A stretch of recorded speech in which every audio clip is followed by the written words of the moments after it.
নমস্কাৰ আজি আমি এই ভিডিঅ'টোত সদ্য সমাপ্ত কামৰূপ গ্ৰাম্য জিলাৰ দশম শ্ৰেণী প্ৰি ফাইনেল পৰীক্ষাৰ গণিত প্ৰশ্ন কাকতখন আলোচনা কৰিম। তোমালোকৰ জিলাটো যদি ইতিমধ্যে প্ৰি ফাইনেল পৰীক্ষা সম্পূৰ্ণ হৈ গৈছে তেন্তে আমালৈ প্ৰশ্ন কাকতবোৰ আমাৰ WhatsApp নম্বৰ 8811069813 PDF আকাৰত প্ৰেৰণ কৰিবা। তোমালোকে প্ৰেৰণ কৰা প্ৰশ্ন কাকতৰ আলমত আমি এনেদৰে সলিউশন ভিডিঅ' বনাব পাৰিম। এতিয়া ইয়াত প্ৰথম কোৱেশ্চনটোত কোৱা হৈছে 2n + 1 হোল স্কয়াৰ আৰু 2n + 2 হোল স্কয়াৰ মাজত কিমানটা স্বাভাৱিক সংখ্যা আছে য'ত n এটা স্বাভাৱিক সংখ্যা। আমি পুনৰ আলোচনা পৰ্যন্তত এটা থিয়ৰি পঢ়িছো, থিয়ৰিটো হৈছে n স্কয়াৰ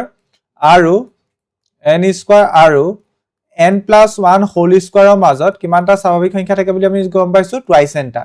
মানে 2 * সৰুটো ইয়াত n টো হৈছে সৰু সংখ্যাটো ঠিক আছে। তেন্তে হে একেটা থিয়ৰি মতে আমি ইয়াত কি ক'ব পাৰো 2n + 1 হোল স্কয়াৰ আৰু আনটো সংখ্যা কি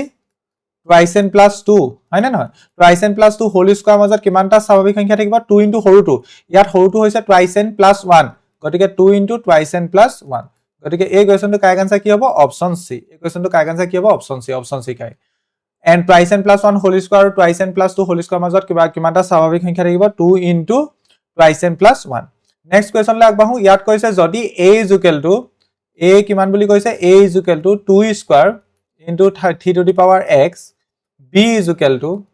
2 স্কয়াৰ * 3 * 5, c = 2 স্কয়াৰ * 3 * 7। এতিয়া ইয়াত কোৱেশ্চনৰ মতে কি দিয়া হৈছে লসাগু দিয়া হৈছে। কোৱেশ্চনৰ মতে কি দিয়া হৈছে লসাগু কিমান বুলি কৈছে লসাগু কৈছে ইয়াত 3780। এতিয়া লসাগু পাব হলে আমি উৎপাদকবোৰ সবুজ ঘাত কনসিডাৰ কৰিব লাগে। ইয়াত 2 ওপৰত ঘাত কিমান আছে 2 স্কয়াৰ 3 ওপৰত ঘাত ইয়াত 3 ওপৰত ঘাত x আছে 3 ওপৰত ঘাত 1 আছে 3 ওপৰত ঘাত 1 আছে গতিকে সবুজ ঘাত কি হয় নাজানো ধৰি লৈছো সবুজ ঘাতটো হৈছে 3 ওপৰত ঘাত x ঠিক আছে এইটোৱে আমাৰ সবুজ বুলি ধৰি লৈছো ঠিক আছে। আৰু নেক্সট আহিব 5 ওপৰত সবুজ ঘাত 1 আছে নেক্সট আহিব 7 এইটো হ'ব 3780। এতিয়া আমি এটো কেনেকৈ লিখিব পাৰো 3 to the power x = 3780 divided by 2 square into 5 into 7 পাৰোনে। এতিয়া এটো ডিভাইড কৰা 3780 আমি ধৰিলা প্ৰথমে 5 এ কাটিলো 7 5 গুণ 35 উকললে 2 5 5 গুণ 25 6 তেন্তে এটোক যদি কাটি দিও আমাৰ কিমান বাৰ যাব 756 ঠিক আছে। এগেইন 756 ক 2 স্কয়াৰ মানে 4 এ হৰণ কৰা আমি যদি এটোক 4 এ হৰণ কৰো 4 × 4 4 × 4 8 4 × 32 9 × 9 9 9 × 27 9 4 × 36 গতিকে এটোৱে যদি এটো কাটি দিও কিমান বাৰ যাব 189 বাৰ যাব।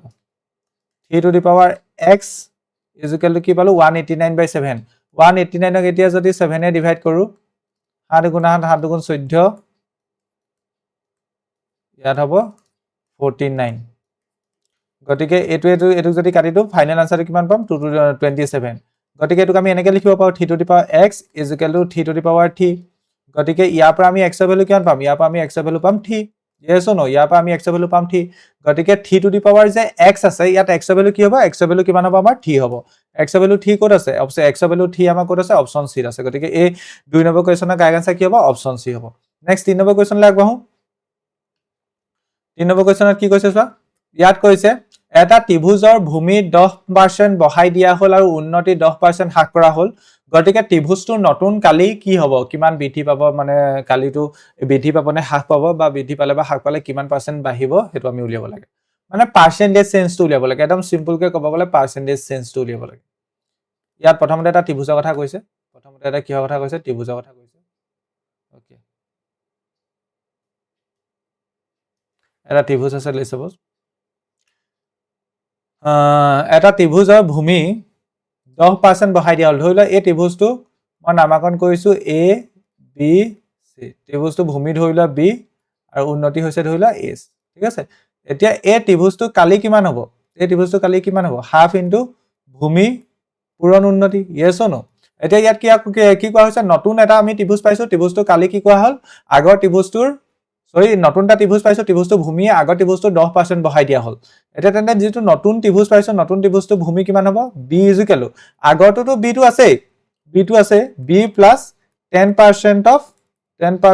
b মানে 10% আকৌ b বহাই দিয়া হ'ল গতিকে এটো হ'ব b plus 10% মানে 10/100 into b গতিকে এটো কাটি দিলো গতিকে এটো পাম b plus b/10 গতিকে এটো হ'ব 11b/10 11b/10 এটো হৈছে b ডেছৰ ভ্যালু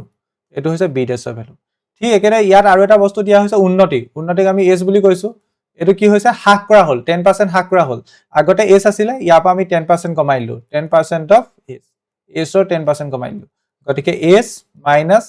10% মানে 10/100 into s গতিকে ইয়াতো একে s minus s/10 গতিকে এটো হ'ব 10 ওপৰত 10s minus s গতিকে এটো হ'ব 9s divided by 10 গতিকে এটো হল আমাৰ কি এটো হল আমাৰ নতুন s ডেছ এটো হল আমাৰ নতুন উন্নতি গতিকে নতুন ত্ৰিভুজটো কালি কি হ'ব a ডেছ কি হ'ব half of b dash into s dash half of b ডেছ মানে কিমান b ডেছ মানে 11b divided by 10 into s ডেছ মানে কি 9s divided by 10 I think এটো হলকে বুজি পাইছা এতিয়া ইয়াক মই এনেকৈ লিখিব পাৰো নে 11 into 9 এটো হৈ যাব 99 তলত এটো 10 into 10 100 into half of bs ঠিক আছে half of bs গতিকে এটো কিমান হ'ব 99 divided by 100 into এটো half of bs মানে কি a নহয় জানো a গতিকে এটো কি হয়নো এটো 99% of a 99% of a মানে a dash তো আমি কি পালো 99% of a পালো মানে a dash নতুন কালিটো কি হ'ব আগৰ ত্ৰিভুজটো কালি 99% হ'ব মানে কি হল আগৰ ত্ৰিভুজটো কালি মানে 1% কমি গল কথাটো বুজি পাইছানে এই লাইনটো লজিক্যাল মিনিংটো কি a dash is equal to 99% of a আগৰ ত্ৰিভুজটো কালি কিমান আছিল a এতিয়া নতুন ত্ৰিভুজটো কালি কি পালো 99% of a পাইছো মানে আগৰ ত্ৰিভুজটোৰ কালি 99% মানে 1% কমি গল 1% কি হল কমি গল গতিকে এই কোৱেশ্চনটো কাৰেক্ট আনসাৰ কি হ'ব অপচন বি হ'ব এই কোৱেশ্চনটো কাৰেক্ট আনসাৰ কি হ'ব অপচন বি হ'ব ঠিক আছে এই কোৱেশ্চনটো কাৰেক্ট আনসাৰ কি হ'ব অপচন বি আশা কৰিছো এটো বুজি পালা নেক্সট কোৱেশ্চন লে আগবাঢ়ো নেক্সট 6 নম্বৰ কোৱেশ্চনত এটা কি কৈছে চোৱা 6 নম্বৰ কোৱেশ্চনত কৈছে যিকোনো ধনাত্মক অখণ্ড সংখ্যা m ৰ বাবে প্ৰতিটো ধনাত্মক যুগ্ম অখণ্ড সংখ্যা আহিটো কি হ'ব m কি হয় বুলি কৈছে ধনাত্মক অখণ্ড সংখ্যা বুলি কৈছে তেন্তে যুগ্ম সংখ্যাটাক আমি কেনেকৈ ৰিপ্ৰেজেন্ট কৰিব পাৰিম টুৱাইস m যুগ্ম সংখ্যাটাক আমি কেনেকৈ ৰিপ্ৰেজেন্ট কৰিব পাৰিম তেন্তে টুৱাইস m গতিকে এই কোৱেশ্চনটো একদম সিম্পল অপচন সি কাৰেক্ট কাৰণ 2 into m ৰ ভ্যালু যদি 1 কনসিডাৰ কৰা 2 পাবা যুগ্ম 2 into m ৰ ভ্যালু 2 কনসিডাৰ কৰিলে 4 পাবা যুগ্ম 2 into m ৰ ভ্যালু 3 কনসিডাৰ কৰিলে 6 পাবা যুগ্ম 2 into m ৰ ভ্যালু 4 কনসিডাৰ কৰিলে 8 পাবা যুগ্ম তেনেকৈ তুমি কনসিডাৰ কৰিব পাৰা আমাৰ a আহিটো হ'ব যুগ্ম সংখ্যাটো টুৱাইস m আহি হ'ব ঠিক আছে গতিকে এই কোৱেশ্চনটো কাৰেক্ট আনসাৰ অপচন সি হ'ব নেক্সট আমাৰ 5 নম্বৰ কোৱেশ্চনত এতিয়া কি কৈছে চোৱা 5 নম্বৰ কোৱেশ্চনত আমাৰ কৈছে যদি p1 আৰু p2 দুটা অযুগ্ম মৌলিক সংখ্যা যাতে p1 greater than p2 তেন্তে p1 square minus p2 square হ'ব অপচন এ এটা মৌলিক সংখ্যা অপচন বি এটা অযুগ্ম মৌলিক সংখ্যা অপচন সি এটা যুগ্ম সংখ্যা অপচন ডি এটা অযুগ্ম সংখ্যা এটো এতিয়া ইয়াত আমি হিডেন ট্ৰায়াল মেথডত কৰিব পাৰো p1 আৰু p2 দুটা অযুগ্ম মৌলিক সংখ্যা বুলি কৈছে অযুগ্ম মৌলিক সংখ্যা এনেকুৱাকৈ কনসিডাৰ কৰা দুটা p1 আৰু p2 যাতে p1 টো p2 তকৈ ডাঙৰ হয় অযুগ্ম মৌলিক সংখ্যা কি আছে 3 5 7 এইবোৰ কি হয় অযুগ্ম মৌলিক সংখ্যা হয় ধৰিলা এটো আমাৰ p1 এটো আমাৰ ধৰি লৈছো p1 আৰু এটো আমি ধৰি লৈছো p2 কেলে এনেকৈ ধৰিলো কাৰণ ইয়াত কৈ দিছে p1 is greater than p2 বুলি কৈছে কোৱেশ্চনটোৰ মতে এটো বুলি কৈছে তেতিয়া আমাৰ 5 is greater than 3 হসানে মিছা কথা আৰু নেক্সট কি বুলি কৈছে p1 square minus p2 square কিমান হ'ব p1 square minus p2 square কিমান হ'ব p1 ৰ ভ্যালু কিমান বুলি কনসিডাৰ কৰিছো 5 whole square minus p2 value কিমান 3 হোল স্কয়াৰ 5 মানে 25 minus 9 25 minus 9 কৰিলে কিমান পাম 16 গতিকে 16 টো কি হয় এটা যুগ্ম সংখ্যা 16 টো কি হয় এটা যুগ্ম সংখ্যা গতিকে এই কোৱেশ্চনটো কাৰেক্ট আনসাৰ কি হ'ব অপচন সি এটা যুগ্ম সংখ্যা হ'ব option C correct next question লে আগবাঢ়ো নেক্সট কোৱেশ্চনত আমাৰ কি কোৱা হৈছে নেক্সট 6 নম্বৰ কোৱেশ্চন ইয়াত কোৱা হৈছে যদি 28x² + 8x + k এটা শূন্য আনটো প্ৰতিক্ৰম হয় তেন্তে k মান কিমান হ'ব এতিয়া ইয়াত দ্বিঘাত বহুপদটা দিয়া হৈছে দ্বিঘাত বহুপদটো কি 28x² + 8x + k ইয়াত দুটা শূন্য থাকিব এটা শূন্য আনটো প্ৰতিক্ৰম বুলি কৈছে এটা যদি আলফা হয় আনটো কি হ'ব তেন্তে 1/α যেটো প্ৰতিক্ৰম বুলি কৈছে আৰু আমি জানো যে শূন্যগিটা পূৰণফল কি হয় আলফা * 1/α কি হ'ব c/a লগত সমান হ'ব c ভ্যালু হৈছে k a ভ্যালু হৈছে 3 গতিকে আলফা কটাকটি গুচি গ'ল ইয়াত 1 = k/3 this implies k = 3 option A correct option কোনটো correct option A correct next 6 নম্বৰ কোৱেশ্যনৰ পিছত আমি 7 নম্বৰ কোৱেশ্যনলৈ আগবাঢ়িম 7 নম্বৰ কোৱেশ্যন এতিয়া কি কৈছে যদি f of x is equal to twice x square plus 6x minus 6 শূন্যবোৰ ULFA আৰু বিটা হয় তেন্তে আমাৰ কোনটো কন্ডিশন ফুলফিল হ'ব ইয়াত আমি ক'ব লাগে ইয়াত fx বহুপদটো কি বুলি লিখা হৈছে twice x square plus 6x minus 6 তেন্তে আলফা প্লাস বিটা শূন্যগিটা যেহেতু আলফা আৰু বিটা বুলি কৈছে তেন্তে আলফা প্লাস বিটা কি হ'ব minus b by minus of b value হৈছে 6 by a 2 that means minus 3 পাম that means ইয়াৰ পৰা ক'ব পাৰো আমি আলফা প্লাস বিটা ভ্যালু কিমান পালো minus 3 ঠিক আছে এটো হল আলফা প্লাস বিটা ঠিক একেদৰে আমি যদি আলফা ইনটু বিটা কৰো আলফা ইনটু বিটা কিমান পাম c by মানে কি alpha into beta c value কিমান c ভ্যালু -6 বা a ভ্যালু কিমান 2 গতিকে alpha into beta equal to কিমান হ'ব -3 হ'ব ঠিক আছে -3 হ'ব গতিকে আমাৰ ইয়াত কোনটো কন্ডিশন ফুলফিল হৈছে এতিয়া আমি হেতু চাব লাগে কোনটো কন্ডিশন ফুলফিল হৈছে আমি হেতু চাব লাগে এতিয়া অপচন এ টো চাও অপচন এ কি কৈছে option A alpha plus beta plus alpha into beta alpha plus beta value কিমান -3 plus alpha into beta value কিমান -3 গতিকে এটো -6 কিন্তু অপচন এ টো অপচন এ টো 0 পাব লাগে বুলি কৈছে গতিকে অপচন এ টো ইনকাৰেক্ট অপচন বি টোত কি কৈছে alpha plus beta is equal to alpha into beta বুলি কৈছে এটো সঁচা কথা নে মিছা কথা আলফা প্লাস বিটা ভ্যালু -3 পাইছা is not equal alpha plus beta value alpha plus beta value -3 পাইছা alpha into beta ভ্যালু -3 পাইছা এটো সঁচা কথা গতিকে ইয়াত অপচন বি টো কাৰেক্ট হ'ব ঠিক আছে option C incorrect alpha plus beta টো alpha into beta তকৈ ডাঙৰ নহয় ঠিক একেটা alpha plus beta টো alpha into beta তকৈ সৰু নহয় গতিকে ইয়াত অপচন বি টো কাৰেক্ট alpha plus beta আৰু alpha into beta সমান হয় দুটা নেক্সট কোৱেশ্চন লাগ বাহু ইয়াত কৈছে যদি alpha, beta x square minus 8x plus k এর শূন্য হয় যাতে alpha square plus beta square 40 হয় তেন্তে k মান কিমান হ'ব আমি উলিয়াব লাগে ইয়াত আমাৰ বহুপদটা দি দিছে বহুপদটো কি দিছে এতিয়া সব বহুপদটো দিছে আমাক x square minus 8x plus k ইয়াৰ শূন্য গিটা কি বুলি কৈছে এটা alpha আনটো beta গতিকে আমি এটা কথা ক'ব পাৰিম alpha plus beta কিমান হ'ব minus b by minus of b value -8 divided by a value 1 গতিকে ইয়াৰ পৰা পাম alpha plus beta কিমান alpha plus beta হল 8 alpha plus beta হল 8 ঠিক একেদৰে alpha into beta কিমান হ'ব c by মানে k by 1 মানে কি হ'ব alpha into beta is equal to k হ'ব ঠিক আছে এটো হলেকে নিশ্চয় বুজি পাইছা এতিয়া আমাক আৰু এটা গিভেন ইনফৰমেশন দিয়া হৈছে হেতু হৈছে alpha square plus beta square equal to কিমান বুলি কৈছে 40 গতিকে ইয়াত মই এটো ইয়াত এই ফৰ্মুলাটো লগাব পাৰিম alpha plus beta whole square minus twice alpha into beta is equal to 40 কাৰণ তুমি alpha square plus beta square এনেকে লিখিব পাৰিবা alpha plus beta whole square minus alpha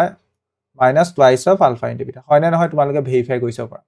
হয় না নহয় ভেৰিফাই কৰিছা পৰা কাৰণ alpha plus beta whole square মানে alpha square plus twice alpha into beta plus beta square minus twice alpha into beta এটো কটাকটি গুছি গলে ভাল আমি alpha square plus beta square পাম গতিকে alpha square plus beta square তুমি ইচ্ছা কৰিলে এনেকে লিখিব পাৰিবা alpha plus beta whole square minus twice alpha into beta গতিকে ইয়াত ভ্যালু বহুৱা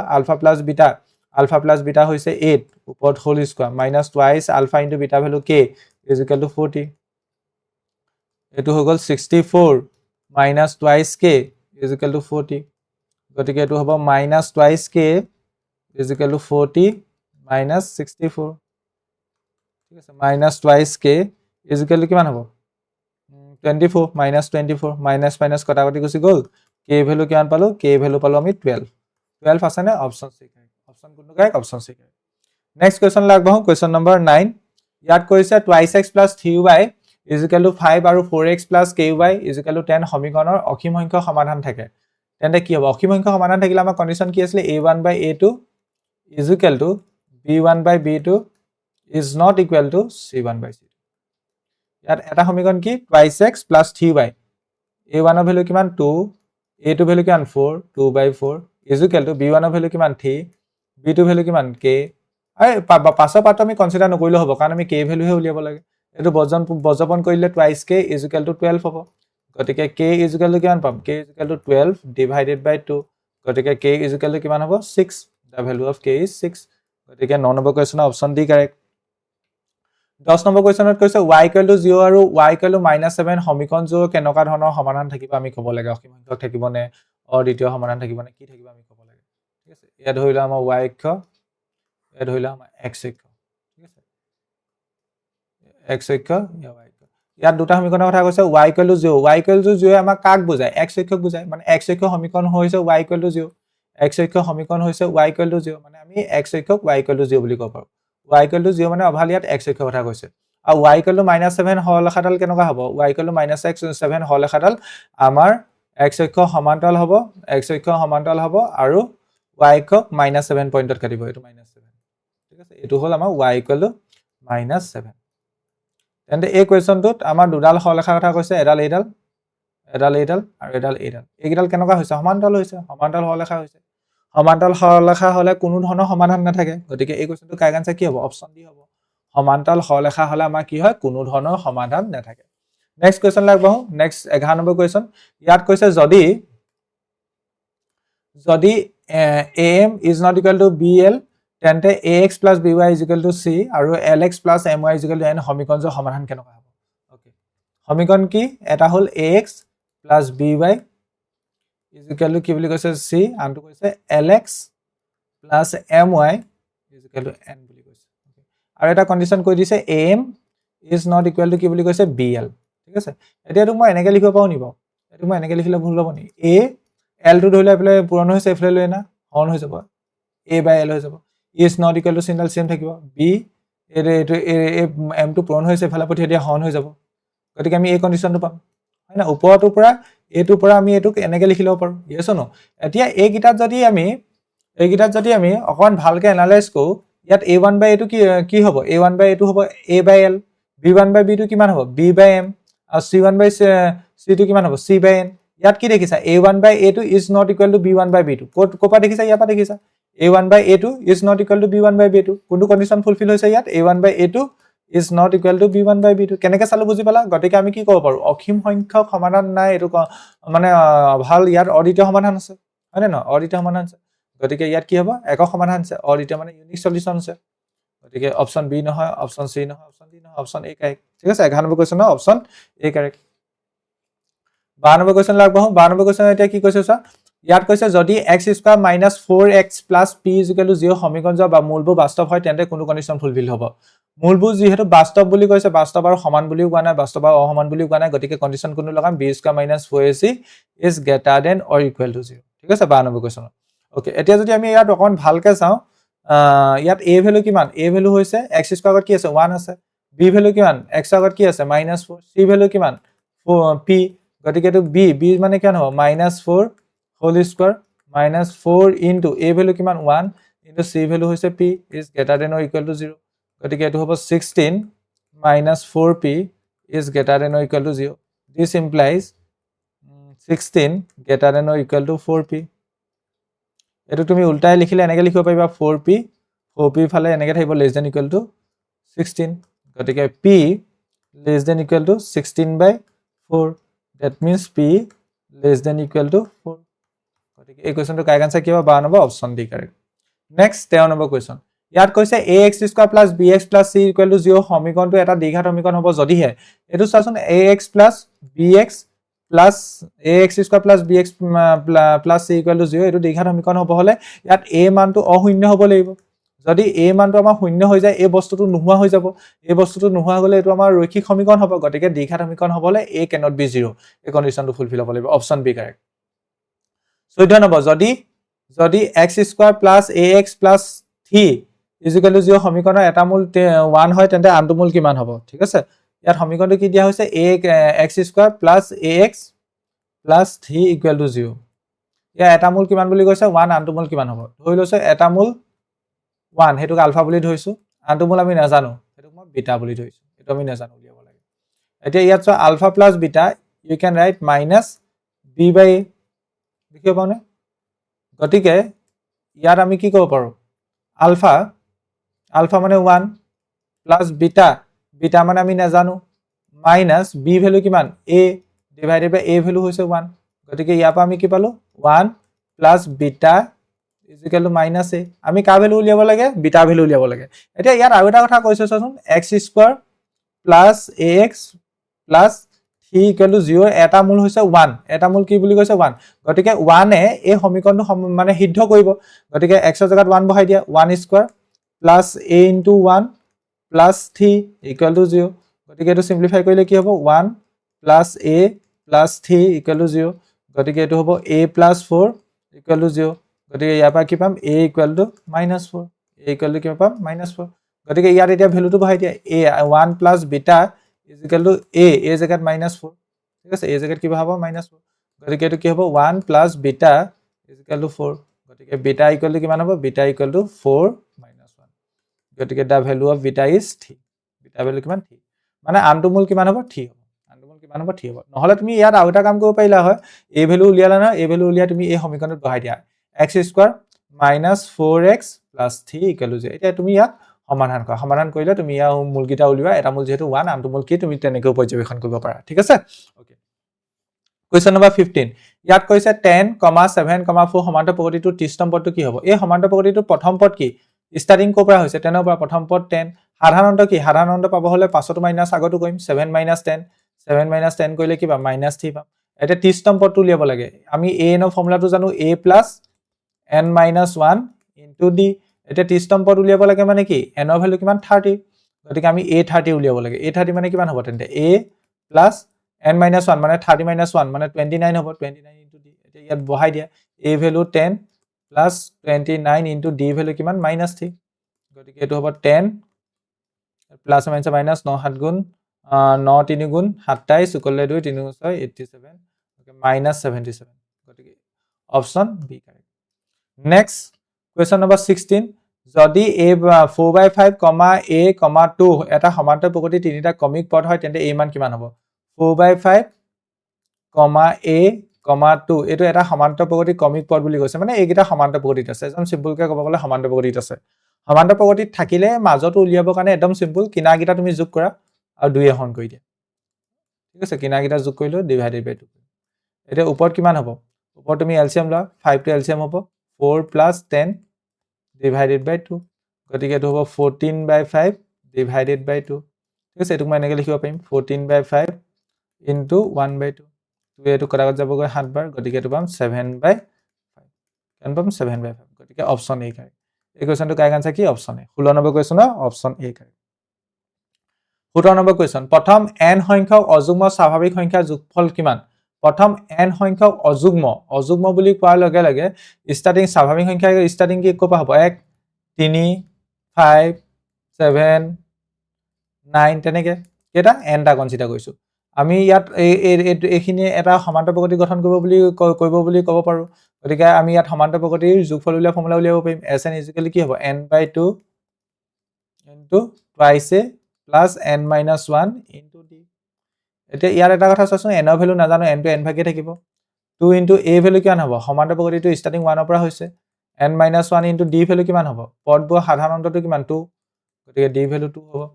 গতিকে ইয়াৰ পৰা আমি কি পাম n/2 আৰু ব্ৰেকেটৰ ভিতৰৰ পৰা ইয়াত 2 এটা কমন আহিব ইয়াতো আছে 2 টো কমন লৈ লিলো ইয়াত থাকিলে প্ৰথমটো থাকিলে 1 দ্বিতীয়টো থাকিলে n - 1 ঠিক আছে 2 টো ক্যান্সেল গুচি গ'ল এটো পালো n ব্ৰেকেটৰ ভিতৰত এটো 1 1 ক্যান্সেল গুচি গ'ল এগেইন n পালো গতিকে n² পালো ঠিক আছে গতিকে আমি ক'ব পাৰো যে এই কোৱেশ্চনটো কাৰেক্ট আনসাৰ কি হ'ব অপচন এ কাৰেক্ট 17 নম্বৰ কোৱেশ্চনৰ অপচন কোনটো correct option A correct 18 number question ইয়াত কৈছে ট্ৰায়াঙ্গল ABC angle A = 90 degree AB = 3 cm BC = 5 cm আৰু AD is perpendicular to BC AD দৈৰ্ঘ্য কিমান হ'ব আমি ক'ব লাগে এটা ট্ৰায়াঙ্গল আঁকা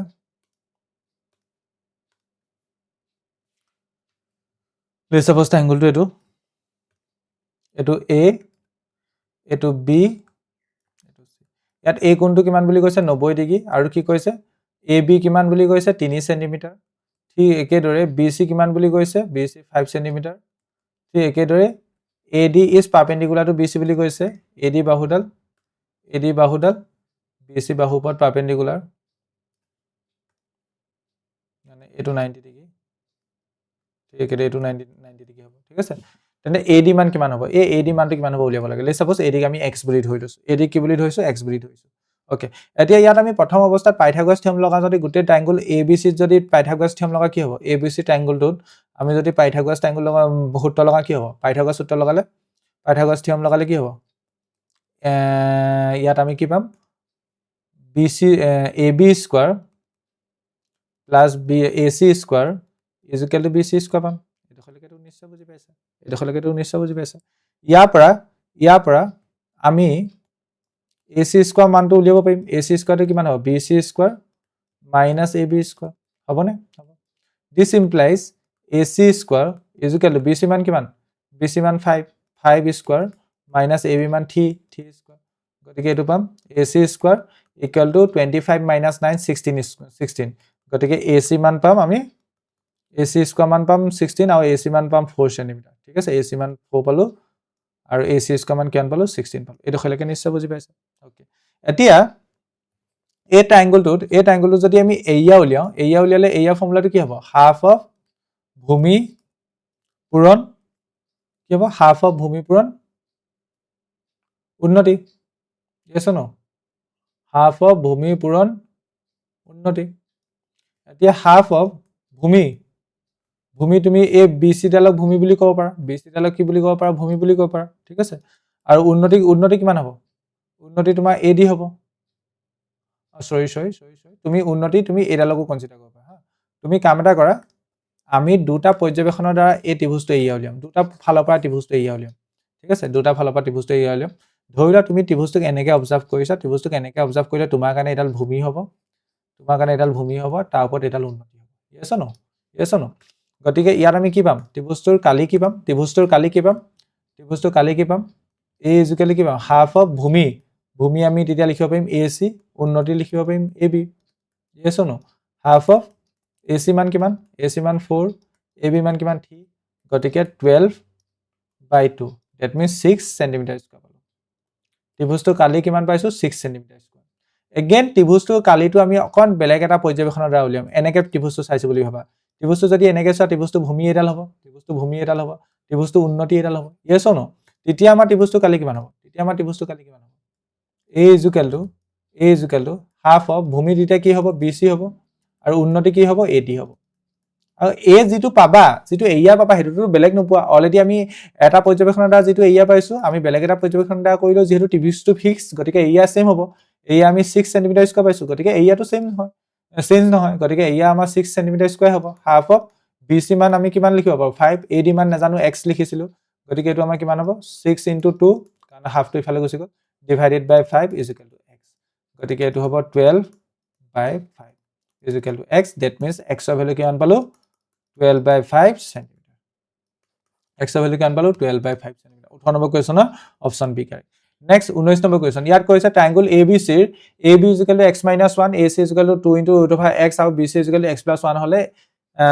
কোনটো কন্ডিশন আমাৰ ফুলফিল হ'ব আমি ইয়াত উলিয়াব লাগে ভাল এটো এটা আমাৰ ইয়াত সমকোণী ত্ৰিভুজে হ'ব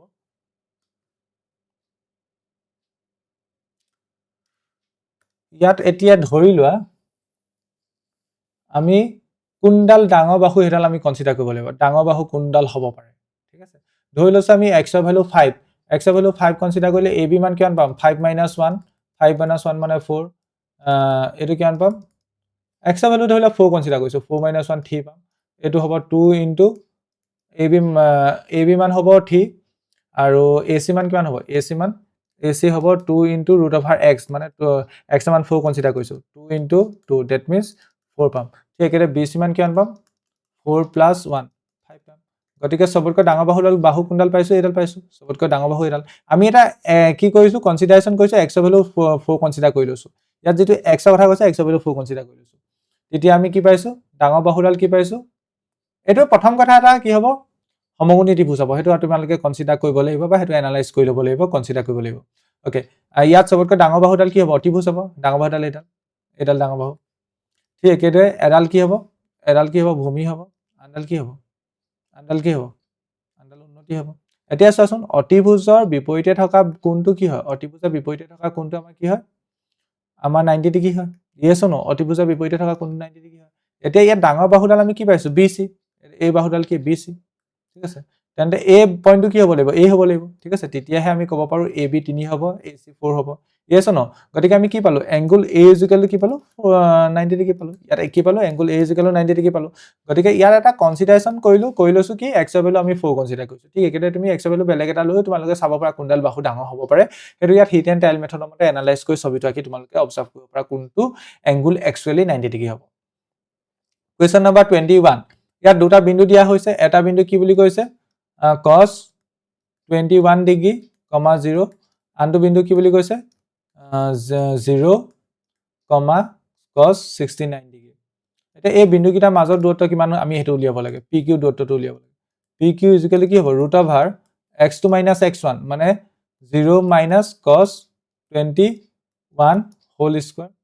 প্লাস দেন এটো কি হ'ব y2 - y1 cos 69 degree minus 0 whole square okay এটো কিমান হ'ব তেন্তে এটো হ'ব আমাৰ cos এটো মাইনাসক স্কয়াৰ কৰিলে প্লাসে হৈ যাব cos এটো 29 হোল স্কয়ার এটো হ'ব cos 69 হোল স্কয়ার এটা নেক্সট আমি এটা ফর্মুলা জানো ফর্মুলাটো তোমালোকে নিশ্চয় পঢ়িছা cos theta ইকুৱেল কি লিখিব পাৰো sin 90 ডিগ্ৰী মাইনাস থিটা ঠিক আছে এটো লিখিব পাৰো এতিয়া ধৰি লোৱা cos আমি 21 ডিগ্ৰী ভ্যালু উলিয়াব লাগে এটো কেনেকৈ লিখিব পাৰিম sin 90 ডিগ্ৰী মাইনাস থিটা ভ্যালু 21 কনসিডাৰ কৰিছো ন গতিকে ইয়াত 21 ডিগ্ৰী আহিব গতিকে এটোক আমি কি লিখিব পাৰিম তেন্তে cos 21 ডিগ্ৰী জায়গাত কি লিখিব পাৰিম sin 90 degree sin 90 degree minus 21 degree মানে কি sin 69 ডিগ্ৰী sin 69 ডিগ্ৰী গতিকে এটো আমি লিখিব পাৰিম sin 69 degree whole square plus cos 69 degree whole square ঠিক আছে cos 69 ডিগ্ৰী হোল স্কয়াৰ এটা তেন্তে নেক্সট আমি কি ক'ব পাৰো ইয়াত এটো যদি আমি এটো কেনেকৈ লিখিব পাৰো নে sin square 69 degree plus cos square 69 degree এতিয়া আমি এটা ফৰ্মুলা জানো sin স্কয়াৰ থিটা প্লাস cos স্কয়াৰ থিটা ইকুৱেল কি হয় 1 হয় গতিকে এই গুটেখিনি জায়গাত কি আহিব 1 আহিব গতিকে √1 মানে 1 হ'ব গতিকে এই কোৱেশ্চনটো কাৰেক্ট আনসাৰ কি হ'ব অপচন এ হ'ব এই কোৱেশ্চনটো কাৰেক্ট আনসাৰ কি হ'ব অপচন এ হ'ব ঠিক আছে নেক্সট কোৱেশ্চন লাগবহু কোৱেশ্চন নম্বৰ 22 ইয়াত কি কৈছে যদি a/3, 4 এটা পয়েন্ট দিয়া হৈছে a - 6,5 দিয়া হৈছে b - 2,3 বিন্দু সংযোগী ৰেখাখণ্ডৰ মধ্যবিন্দু হয় তেন্তে a আৰু a মান কিমান হ'ব আমাক ইয়াত এটা ৰেখাখণ্ডৰ কথা কৈছে কি কথা কৈছে এটা ৰেখাখণ্ডৰ কথা কৈছে প্ৰান্ত বিন্দুকিটা এটা হ'ল a এটো -6,5 আনটো হ'ল b -2,3 ইহতৰ মধ্যবিন্দুটো কি বুলি কৈছে p আৰু তাৰ কোঅৰ্ডিনেটটো কৈছে a/3, 4 আৰু তেতিয়া আমি a মান উলিয়াব লাগে এতিয়া চোৱা মধ্যবিন্দু পাব হলে এটো পাব হলে আমি কি কৰিব লাগিব a/3 পাব হলে কি কৰিব লাগিব x1 + x2 ডিভাইডেড বাই 2 কৰিব লাগিব ইয়াত x1 ৰ ভ্যালু হৈছে -6 x2 ভ্যালু হৈছে -2 এটা যোগ কৰিলো ডিভাইডেড বাই কি কৰিব লাগিব 2 কৰিব লাগিব গতিকে এটো কি পাম a/3 a ভ্যালু উলিয়াব লাগে ইকুৱেল টু -8/2 গতিকে এটো পাম a/3 ইকুৱেল টু -4 গতিকে দা ভ্যালু অফ a is -4 * 3 গতিকে a is -12 গতিকে অপচন ডি কারেক্ট 22 নম্বৰ কোৱেশ্চনৰ কোনটো correct option D correct next 23 নম্বৰ কোৱেশ্চনত কি কৈছে tan 28x - 15 degree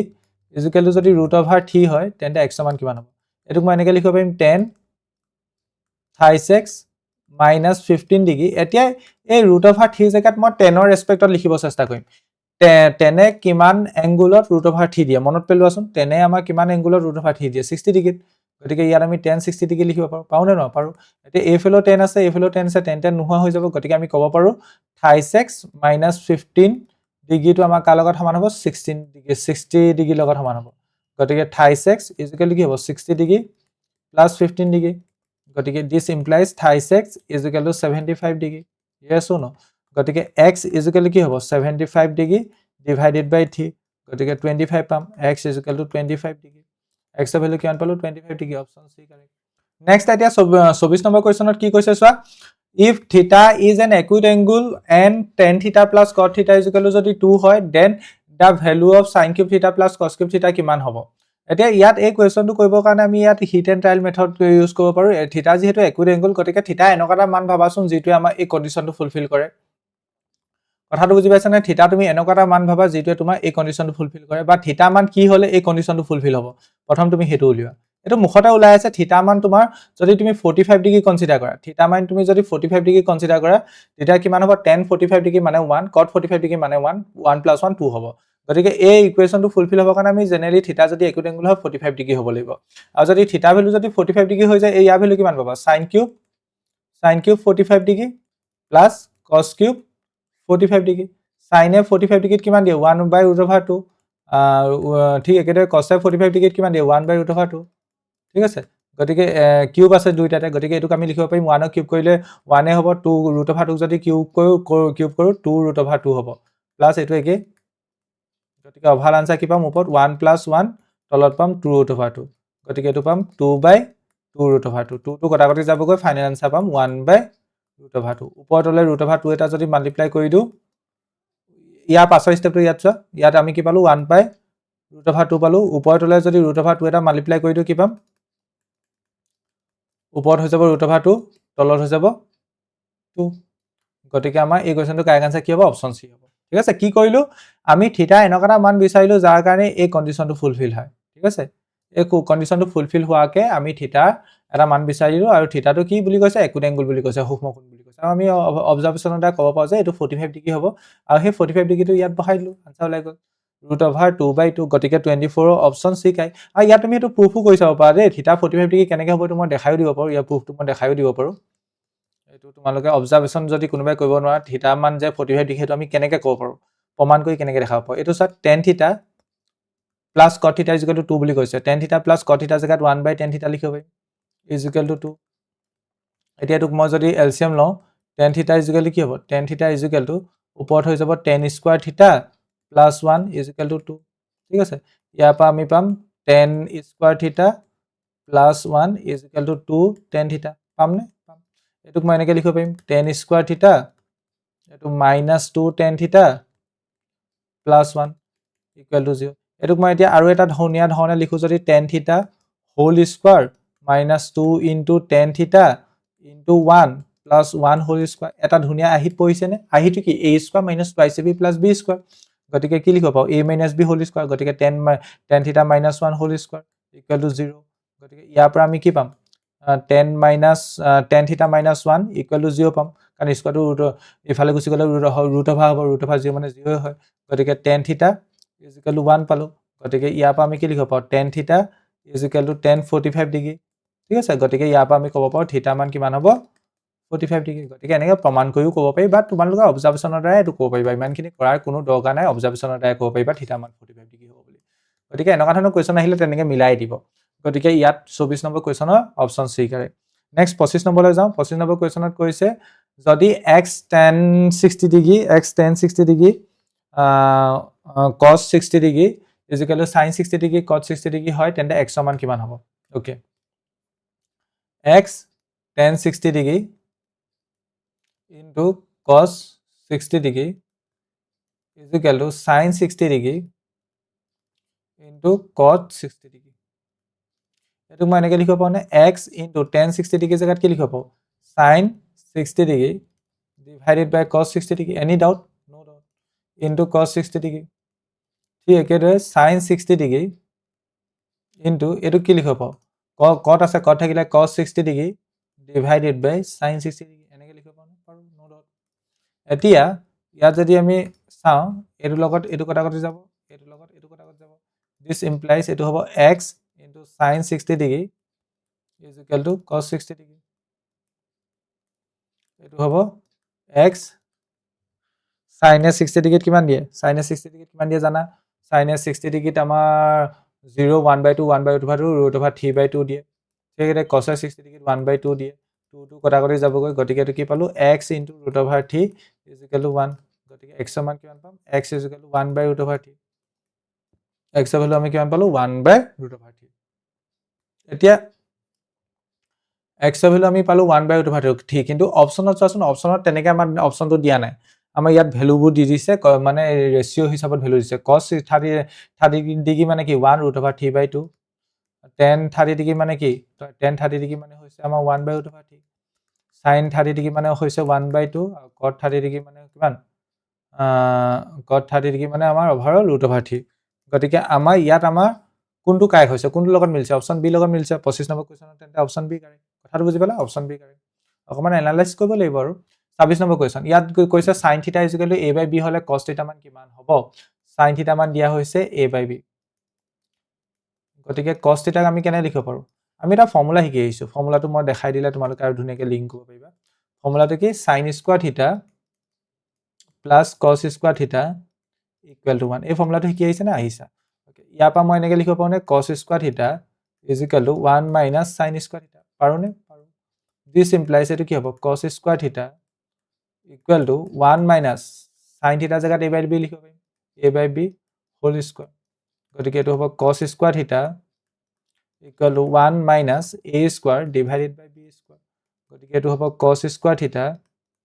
equal to কি হ'ব এটো তলত b square LCM আহিলে b square minus a square। ঠিক আছে, ইয়াৰ পাছৰ ক্যালকুলেশনটো মই এফালে কৰিছো। এটো হ'ব cos square theta ওপৰত হ'ব এফালে কি পালো আমি cos square theta is equal to b square minus a square divided by b square। স্কয়ারটো ইফালে গুছি গলে √, হ'ব cos theta is equal to এটো হ'ব √, b square minus a square divided by b square। এটো cos theta এটো কিমান হ'ব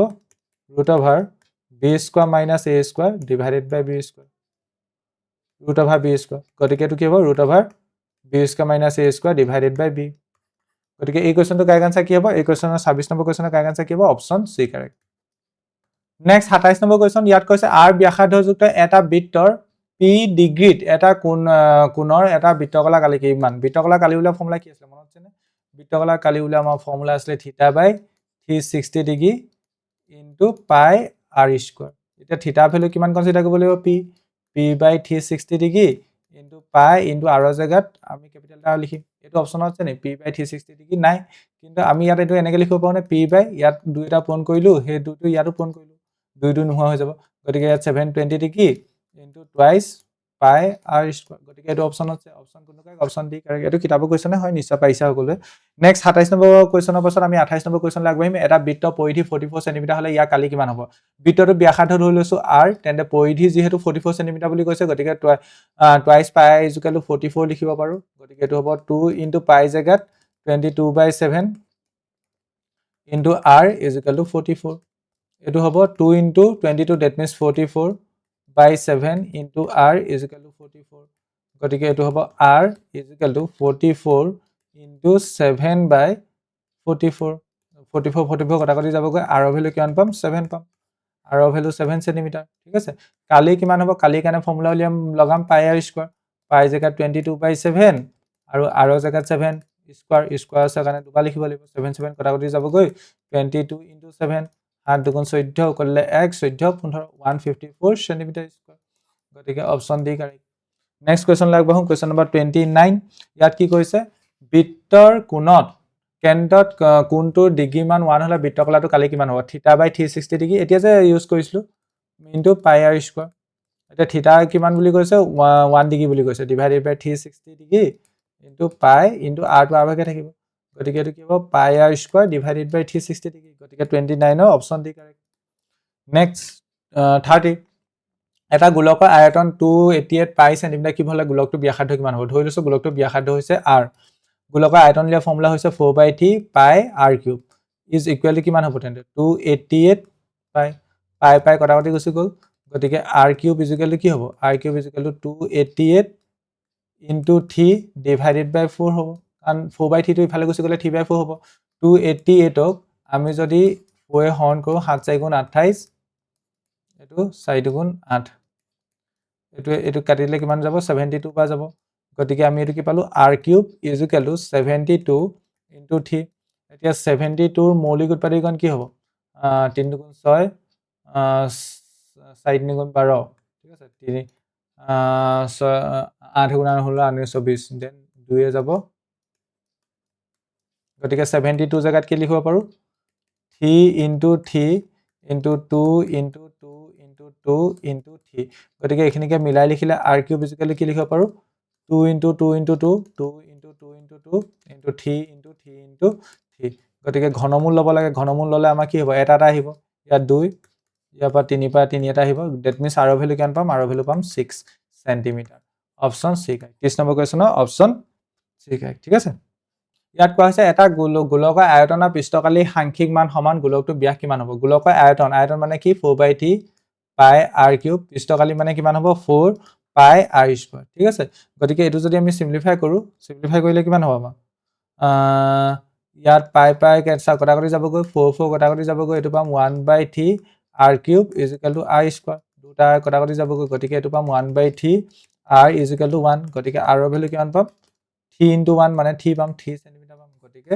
মানে 3 একক পাম ইউনিট হা নট সেন্টিমিটাৰ বুলি ইয়াত যেহেতু মেনশন কৰি দিয়া নাই গতিকে এই কোৱেশ্চনটো কাৰেক্ট আনসাৰ কি হ'ব অপচন এ হ'ব নেক্সট কোৱেশ্চন লাগব কোৱেশ্চন নম্বৰ 32 এটা ব্যাসাৰ্ধ আৰু একে ব্যাসাৰ্ধ আৰু একে উচ্চতাযুক্ত এটা শংকু আৰু চুঙা আয়তনৰ অনুপাত হ'ব ঠিক আছে একে ব্যাসাৰ্ধযুক্ত ব্যাসাৰ্ধ একে বুলি কৈছে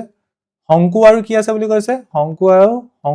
প্ৰথম শংকুটোৰ কথা কৈছে গতিকে আমি প্ৰথম শংকু কনসিডাৰ কৰিম দেন চুঙা কথা কৈছে দুইটা ব্যাসাৰ্ধ একে বুলি কৈছে ইয়াৰ আৰ ইয়াৰো আৰ আৰু একে উচ্চতা ইয়াৰ এস ইয়াৰ উচ্চতাটো এস ঠিক আছে এতিয়া ইয়াৰ এটা কথা চোৱাচোন শংকুৰ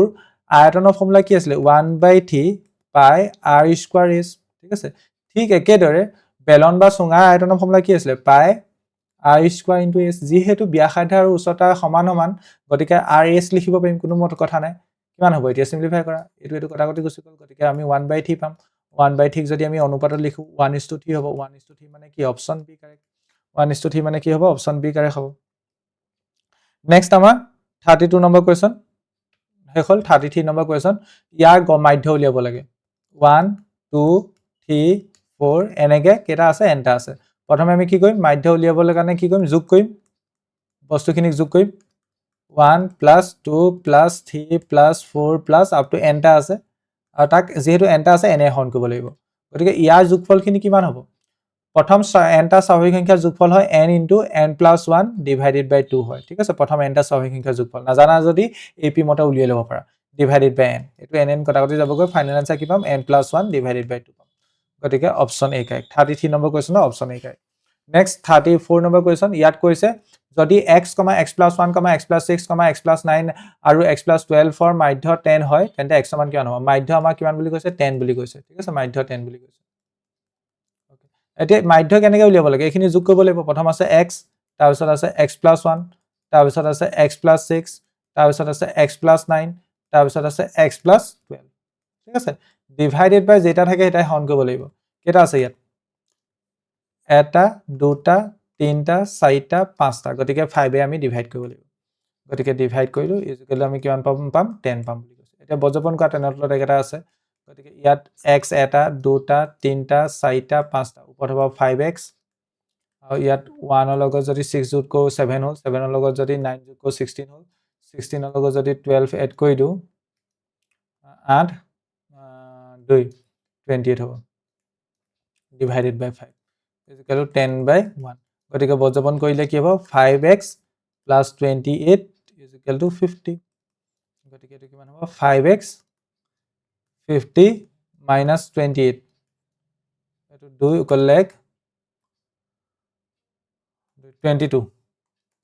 এটা 50 - 28 কৰিলে কিমান হ'ব 50 - 28 কৰিলে আমাৰ 22 হ'ব গতিকে x ইকুৱেল কিমান পাম 22 ডিভাইডেড বাই 5 গতিকে x ৰ ভ্যালু কিমান পাম 4.4 পাম x ৰ ভ্যালু কিমান পাম 4.5 ইয়াৰ অপচনৰ মতে মিলা নাই ইয়াত আনসাৰ কিমান আহিব 4.4 হ'ব কেনেকৈ কৰিব লাগে মেথডটো চালেও হ'ল প্ৰথমতে আমি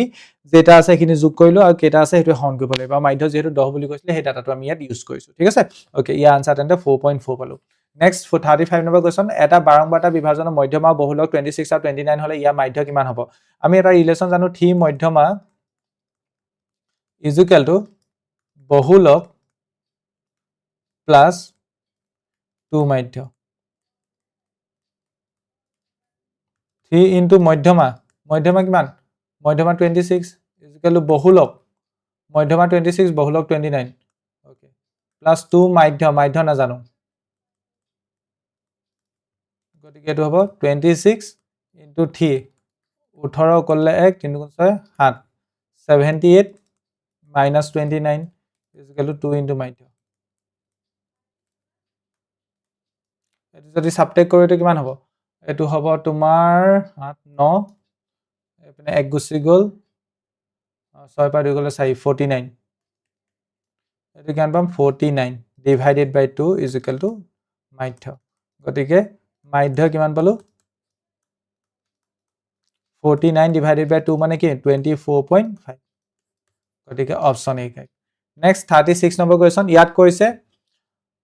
x সংখ্যাটো -3 -2 -1 0 1 2 3 সংখ্যাবোৰৰ পৰা যাদৃচ্ছিকভাৱে বাছনি কৰিলে মডুলাছ অফ x <2 হোৱাৰ সম্ভাৱিতা কিমান এতিয়া x ৰ ভ্যালু কি হ'ব পাৰে বুলি কৈছে -3 x ৰ ভ্যালু যদি -3 কনসিডাৰ কৰা মডুলাছ অফ x কিমান হ'ব মানে মডুলাছ অফ -3 মডুলাছ মানে কি মডুলাছ এনেকুৱা এটা ফাংচন তোমালোকে ক্লাছ 11 12 ত পঢ়িব পাবা যি মানে নেগেটিভ বস্তুকো পজিটিভ কৰি দিয়ে এটো মানে মডুলাছ ফাংচন মানে modulus of x equal two তেন্তে কি নেগেটিভ বস্তু নেগেটিভ এটো -3 ইয়াক পজিটিভ কৰি দিব এটো ঠিক হৈ যাব ঠিক আছে ঠিক এটা x ভ্যালু যদি তুমি -2 কনসিডাৰ কৰা তেতিয়া আমি কি পাম modulus of x that means modulus of -2 এটো পজিটিভ কনসিডাৰ কৰিব লাগিব পজিটিভ হৈ যাব নেগেটিভ হলো মডুলাছৰ ভিতৰ ইনপুটটো নেগেটিভ দিলে হেতু পজিটিভ হৈ যায় x ভ্যালু যদি তুমি -1 কনসিডাৰ কৰা এবোৰ তোমালোকে ক্লাছ 11 অফ ম্যাথমেটিক্সত পঢ়িবলৈ পাবা তেতিয়া এটো হ'ব মডুলাছ অফ -1 দ্যাট মিন্স 1 হ'ব x ভ্যালু যদি 0 কনসিডাৰ কৰা মডুলাছ অফ 0 মানে 0 হয় ঠিক আছে x ভ্যালু যদি 1 কনসিডাৰ কৰা এটো নেগেটিভ বস্তু পজিটিভ কয় গতিকে এটোটো অভাল পজিটিভ হৈ আছে গতিকে এটো সেম চেঞ্জ নহয় x ভ্যালু 2 কনসিডাৰ কৰিলে মডুলাছ অফ 2 মানে 2 এ হ'ব কাৰণ এটো চেঞ্জ নহয় x ভ্যালু 3 কনসিডাৰ কৰিলে মডুলাছ অফ 3 কিমান হ'ব 3 এ হ'ব চেঞ্জ নহয় গতিকে এতিয়া যাদিসিকভাৱে এটা সংখ্যা বাছনি কৰিলো সংখ্যাটো মডুলাছ অফ 2 টো 2 তকৈ সৰু হোৱা সম্ভাৱনা কিমান 2 তকৈ সৰু এতিয়া কেটা আছে 2 তকৈ সৰু কেটা পালা এটা এটো 2 তকৈ সৰু নহয় 2 তকৈ সৰু লাগে মানে modulus of x less than 2 হ'ব লাগিব মডুলাছ অফ x টো 2 তকৈ সৰু হ'ব লাগিব কেটা পাইছা এটা দুটা তিনটা 2 তকৈ সৰু তিনটা আছে আৰু টোটাল কেটা আছে টোটাল এটা দুটা তিনটা চাৰিটা পাঁচটা ছটা সাতটা টোটাল সাতটা গতিকে আমাৰ আনসাৰ কিমান হ'ব 3/7 option C correct 36 number question option C correct next question 37 এটা লটাৰী 6টা পুৰস্কাৰ আৰু 24টা খালি ঠাই আছে পুৰস্কাৰ নোপোৱাৰ সম্ভাৱনা কিমান এটা লটাৰী 6টা পুৰস্কাৰ আছে 6টা পুৰস্কাৰ আৰু খালি ঠাই কিমান 24টা খালি তেন্তে টোটাল কিমান টোটালটো যদি আমি চাও টোটালটো হ'ব 30 লটাৰীটো মানে টোটাল 30টা হেই আছে বুলি ক'ব পাৰা টিকেট আছে বুলি ক'ব পাৰা গতিকে পুৰস্কাৰ নোপোৱাৰ সম্ভাৱনা কিমান মানে 30টা টিকেট আছে বুলি নহয় 6টা পুৰস্কাৰ আছে আৰু 6টা খালি ঠাই আছে পুৰস্কাৰ কেতিয়া নেপাব যদি হে খালি ঠাই হয় হয় নে নহয় গতিকে আমাৰ টোটাল যেহেতু 30 আৰু খালি ঠাই কেটা আছে 24টা গতিকে 24/30 হ'ব ইয়া যদি 6 যদি কাটো 6 তলটো 5 বাৰ যাব 6 4 বাৰ যাব ঠিক আছে 4/5 হ'ব গতিকে 37 অপচন কোনটো কাৰেক্ট হ'ব অপচন সি কাৰেক্ট হ'ব ঠিক আছে অপচন সি 38 প্ৰথম 50টা স্বাভাৱিক সংখ্যাৰ পৰা বাছনি কৰা সংখ্যা এটা 5 বা 3 বা 5ৰ গুণিত হোৱাৰ সম্ভাৱনা কিমান হ'ব প্ৰথম 50টা স্বাভাৱিক সংখ্যাৰ পৰা 3 বা 5ৰ গুণিত হোৱা হেই কিমান হ'ব আমি সুধিব লাগে ঠিক আছে এটা 3 গুণিতক কেটা আছে 3 গুণিতক প্ৰথম 50টা স্বাভাৱিক সংখ্যাৰ ভিতৰত 3 গুণিতক কেটা আছে হেতু উলিয়াম আমি 3 গুণিতক পাব হলে আমি কি কৰিম 50 ক ডিভাইড কৰিব লাগিব 3 আৰু যেটো পাম হেতু আমি ওভাৰঅল ইন্টিজাৰ পোৰশনটো কনসিডাৰ কৰিম ঠিক আছে ইন্টিজাৰ পোৰশনটো কনসিডাৰ কৰিম এই কথাটো মনত ৰাখিবা 3 গুণিতক 50টা বুলি কৈছে ন গতিকে প্ৰথম 50টা স্বাভাৱিক সংখ্যাৰ ভিতৰত 3 গুণিতক কেটা আছে হেতু পাব হলে 50 ক 3 এ হৰণ কৰিম যেটো পাম হেতু যদি আমি দশমিকটো পাও তাৰ পৰা ইন্টিজাৰ অখণ্ড সংখ্যাটোৱে কনসিডাৰ কৰিম 50 ক যদি আমি 3 এ হৰণ কৰো কিমান পাম 6 3 গুণ বা 3 এবাৰ গ'ল 8 3 গুণ 6 3 গুণ 18 দেন 2 দশমিক দিলো 6 3 গুণ 18 এনেকে ওলাই গৈ থাকিব ঠিক আছে 16.66 এনেকে ওলাই গৈ থাকিব যেটো বাকস আছে ইয়াৰ পৰা আমি ইন্টিজাৰটো চুজ কৰিব লাগিব এটো এগেইন গ্ৰেটেষ্ট ইন্টিজাৰ বস্তু তোমালোকে ক্লাছ 11 ত পঢ়িবলৈ পাবা ঠিক একেটা 5ৰ গুণিতক 5ৰ গুণিতক কেটা হ'ব 50 ক 5 এ হৰণ কৰা 50 ক 5 এ হৰণ কৰিলে গ্ৰেটেষ্ট ইন্টিজাৰ অফ 10 55 এ হৰণ কৰিলে 10 পাম আৰু ইয়া অখণ্ড পাৰ্টটো কি হ'ব অখণ্ড সংখ্যাটো কি হ'ব 10 এ হ'ব ঠিক আছে আৰু 3 আৰু 5ৰ যদি গুণিত হয় এটা সংখ্যা বাছনি কৰা হল সংখ্যাটো 3 বা 5ৰ গুণিত হোৱাৰ সম্ভাৱনা মানে 3 গুণিতক বা 5ৰ গুণিতক আৰু যদি 3 আৰু 5 যদি দুইটাই গুণিত হয় তেতিয়াও আমি সংখ্যাটো কনসিডাৰ কৰিব লাগিব ন 3 বা 5ৰ গুণিত হোৱাৰ সম্ভাৱনা কিমান হ'ব 3 আৰু 5ৰ গুণিতক দুইটাই ধৰিলা সংখ্যাটো 3ও গুণিতক এজ ৱেল এজ 5ৰ গুণিতক যেনেদৰে তুমি 15 কথা ক'ব পাৰা 15 টো 3 গুণিতক আৰু এজ ৱেল এজ 5ৰ গুণিতক হেতু আমাৰ প্ৰথম 50টা স্বাভাৱিক সংখ্যাৰ ভিতৰত পৰিব ঠিক আছে 3 গুণিতক আৰু 5ৰ গুণিতক দ্যাট মিন্স ওভাৰঅল আমি 15 গুণিতক খিনি চালে হল 15 30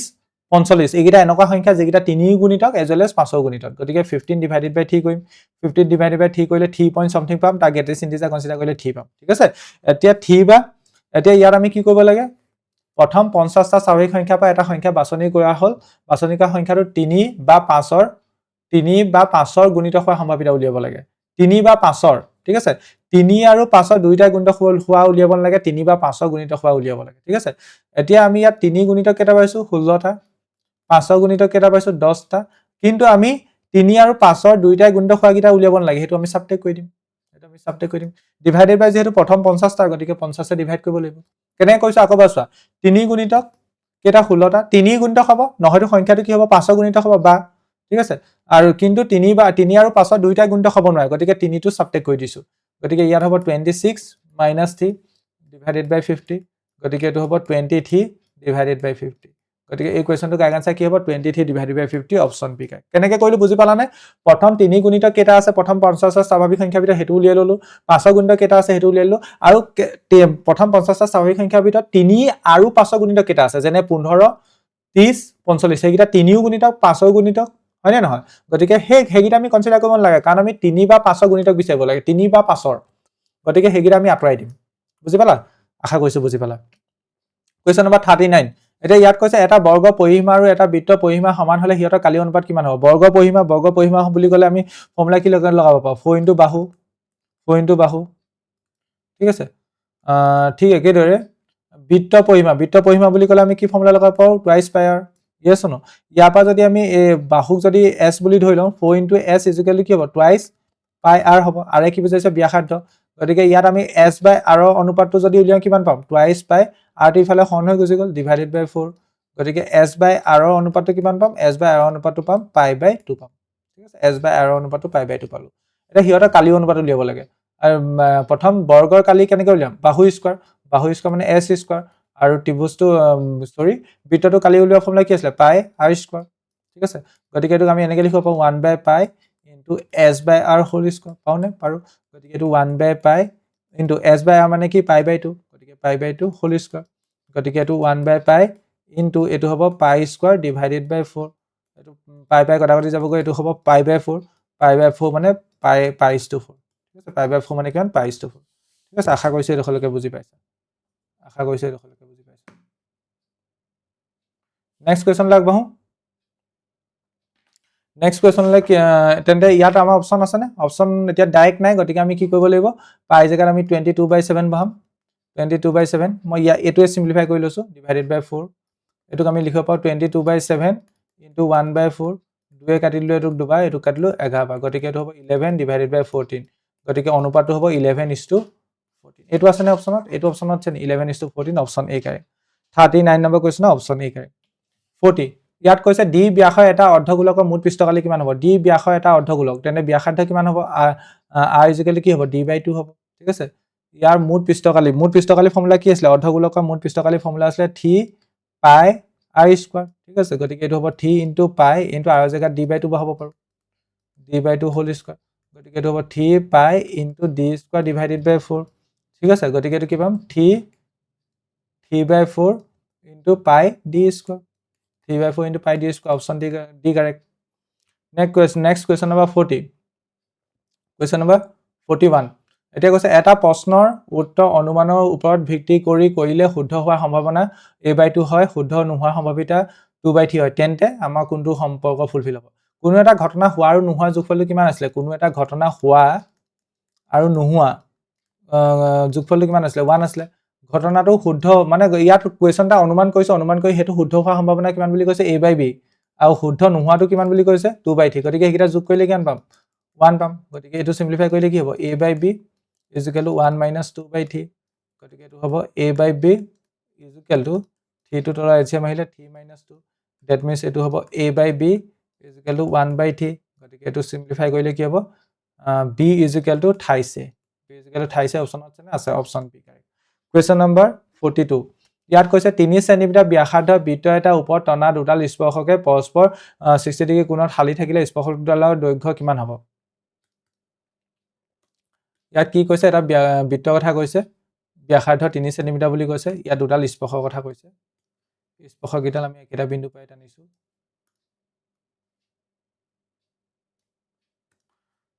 এডাল স্পৰ্শক ধৰিলা a p a আনডাল স্পৰ্শক p b কেন্দ্ৰ ধৰিলা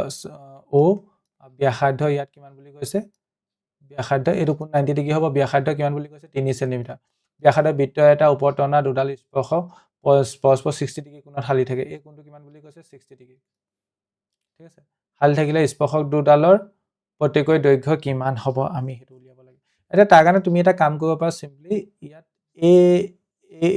কি কৰিব পাৰা এইডাল সংযোগ কৰি দিব পাৰা এইডাল সংযোগ কৰিলে উপকোণটো আমাৰ 30 ডিগ্ৰী হ'ব উপকোণটো আমাৰ কিমান হ'ব 30 ডিগ্ৰী হ'ব এতিয়া যদি উপকোণটো যদি 30 ডিগ্ৰী হৈ যায় এতিয়া ওপৰৰ আমি OP বাহুডালৰ মান উলিয়াব পাৰিম নি বা এইডালৰ AP মান উলিয়াব পাৰিম নি AP ক আমি x বুলি ধৰিছো ঠিক আছে এটা ত্ৰিভুজ পাই যোৱা নিচিনা হ'ল ইয়াত সমকোণী ত্ৰিভুজটা পাই যোৱা নিচিনা হ'ল ইয়াত এনেকৈ সমকোণী ত্ৰিভুজটা পাইছো এটো O এটো A এটো P এটো 30 ডিগ্ৰী এটো 90 ডিগ্ৰী এটো 3 সেন্টিমিটাৰ এটো আমি AP x বুলি কৈছো গতিকে ইয়াত আমি tan 30 ডিগ্ৰী উলিয়ালে হ'ল tan 30 ডিগ্ৰী কিমান হ'ব ভূমি উন্নতি ইয়াত OA কনসিডাৰ কৰিব পাৰা ডিভাইডেড বাই ভূমি কিমান হ'ব x হ'ব গতিকে ইয়াত কিমান হ'ব tan 30 ডিগ্ৰী মানে 1/√3 OA মানে 3 বাই x গতিকে x কি হ'ব 3√3 x কিমান হ'ব 3√3 ঠিক আছে x ৰ ভ্যালু কিমান পালো 3√3 পালো ওকে এতিয়া x মানে কি আছিল AP আৰু জানো যে এটা বৃত্তৰ বহিবিন্দু পৰা টনা স্পৰ্শকৰ দৈৰ্ঘ্য সমান হয় AP যদি 3 হয় 3√3 হয় BP 3√3 হ'ব গতিকে 3√3 সেন্টিমিটাৰ অপচন কোনটো কাৰেক্ট অপচন ডি কাৰেক্ট এটা নেক্সট এতিয়া 43 কেতে কি কৈছে চা এছাছন ৰিজনিং টাইপ কোৱেশ্চন হয় এটো গম পালো উক্তিটোত কি কৈছে উক্তিটোত কৈছে আমাৰ 4,0 -1,-1 মাৰু 3,5 শীৰ্ষবিন্দু যুক্ত ত্ৰিভুজটো এটা সমদ্বিবাহু ত্ৰিভুজৰ সমকোণী ত্ৰিভুজৰ শীৰ্ষবিন্দু হয় বুলি ক'ব লাগে মানে এটা ত্ৰিভুজৰ কথা কৈছে একদম সিম্পল কে ক'ব গ'লে ত্ৰিভুজৰ কথা কৈছে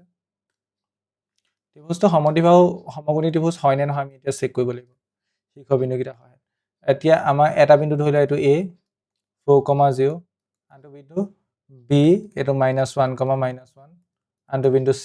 3,5 ত্ৰিভুজটো আকাৰ গঠনটো এনেকা নহব পাৰে আমি জাস্ট বাহুকিটা উলিয়াবৰ কাৰণে এনেকা কি লৈছো AB দৈৰ্ঘ্য কিমান হ'ব দূৰত্ব সূত্ৰ লগোৱা x2 - x1 মানে -1 -4 whole square then -1 0 whole square গতিকে এটো হ'ব 5 square plus 1 square that means এটো √26 এডাল পালো √26 ঠিক একেদৰে BC কিমান হ'ব 3 plus 1 whole square plus 5 plus 1 whole square মই দূৰত্ব সূত্ৰ লগাবলৈ শিকোৱা নাই কাৰণ জানা বুলি ভাবি লৈছো এটো 16 plus 25 16 plus 25 কৰিলে কিমান পাম 16 plus 25 তোমাৰ এটো অভাল আমাৰ কিমান হ'ব 16 plus 25 নহয় এটো অভাল এটো 6 হৈ গ'ল 36 হ'ব 36 এটো হ'ব √52 এটো পালো √52 ঠিক একেদৰে AC মানটো কিমান হ'ব AC মানটো হ'ব 4 - 3 whole square plus 0 - 5 whole square গতিকে এটো পাবা 1 square plus -5 whole square গতিকে এটো হ'ব √26